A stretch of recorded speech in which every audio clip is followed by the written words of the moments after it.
No es un alegato político ni una consigna partidista. Es un testimonio. Y los testimonios no se discuten desde la comodidad, se escuchan. Porque hay historias que no nacen del resentimiento ideológico, sino de la experiencia directa del abuso, del miedo y de la pérdida. Esta es una de ellas. Durante años, desde platós de televisión europeos, desde despachos climatizados y desde perfiles de redes sociales, se ha defendido un modelo que en Venezuela no significó justicia social, sino control, silencio y violencia. Mientras algunos lo romantizaban, otros lo sobrevivían. Ella era una niña cuando entendió que algo se había roto para siempre. No fue una explosión ni un golpe de Estado. Fue algo más sutil y más peligroso. El cierre de una voz crítica. Un canal de televisión apagado por no alinearse con el poder. Aquello no fue solo censura, fue pedagogía del miedo.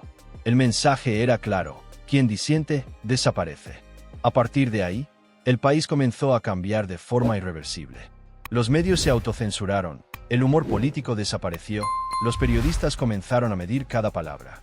La libertad de expresión no murió de golpe, se fue desangrando lentamente, hasta que la gente dejó de reconocerla. Ella tenía 14 años cuando salió a protestar por primera vez. No sabía lo que era un gas lacrimógeno, no sabía si podía matar, no sabía si volvería a casa. Solo sabía que le estaban robando algo esencial y que quedarse callada no era una opción. Ese fue el primer despertar colectivo de una generación que entendió demasiado pronto lo que significaba enfrentarse al poder. Luego vinieron las consecuencias. Estudiantes asesinados. Chicos que ni siquiera podían votar cayendo en las calles. Bombas disparadas a quemarropa. Protestas reprimidas con una brutalidad que desmentía cualquier discurso oficial sobre democracia popular. Mientras tanto, el país entraba en una espiral de escasez. Medicinas inexistentes. Alimentos racionados. Gasolina ausente en un país petrolero. Hospitales abandonados. Y en medio de ese derrumbe, el Estado decidió que incluso la salud debía pasar por el filtro ideológico. Centros médicos donde antes de atenderte te preguntaban a quién apoyabas. Donde tu vida valía menos que tu posición política. Donde médicos extranjeros, traídos como parte de acuerdos opacos, decidían si merecías o no ser tratado. Ella lo vivió en primera persona. Una urgencia médica, una parálisis facial, una carrera desesperada hacia el centro de salud más cercano. Y allí, la pregunta que nunca debería hacerse: ¿usted es chavista? No era una anécdota, era un sistema. Solo la intervención de una enfermera evitó que aquel episodio terminara en tragedia. Más tarde, como voluntaria en un hospital infantil, fue testigo del colapso absoluto. Instalaciones cayéndose a pedazos. Falta de higiene. Heridas que se infectaban no por falta de médicos, sino por abandono estructural. Una niña murió por el polvo de un hospital que no podía mantenerse en pie. Esa imagen quedó grabada para siempre.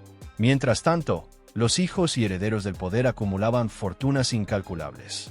El contraste era obsceno. Y esa obscenidad terminó quebrándola. Abandonó el voluntariado porque no podía seguir viendo cómo la miseria se normalizaba. El tiempo pasó, pero la violencia no disminuyó.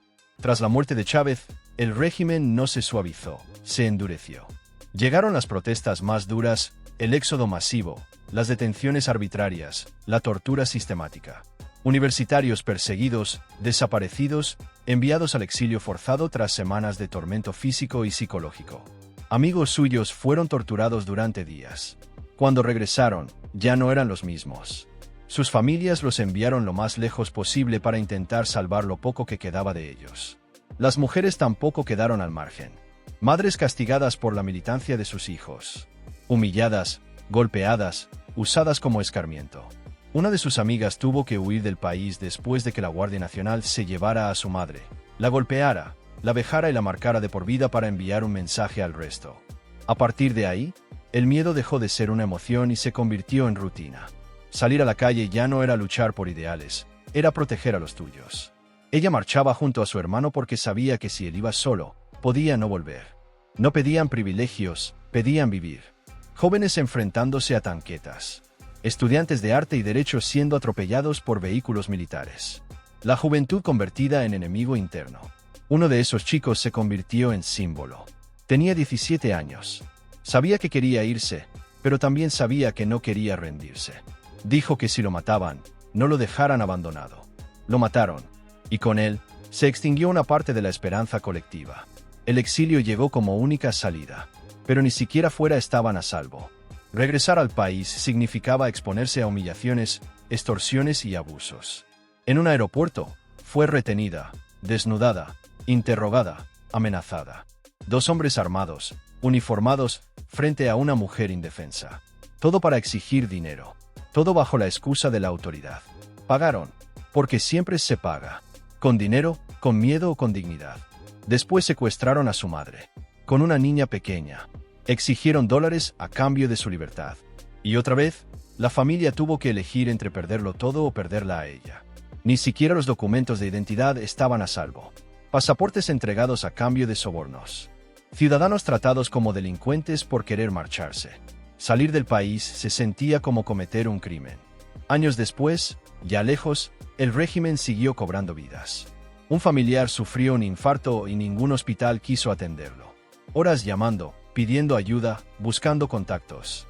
Cuando por fin lo ingresaron, murió. 12 horas sin atención médica. 12 horas que bastaron para matarlo. Ella insiste, no es la peor historia. No perdió a nadie en una protesta. No fue torturada durante semanas. Y aún así, lo que vivió es insoportable.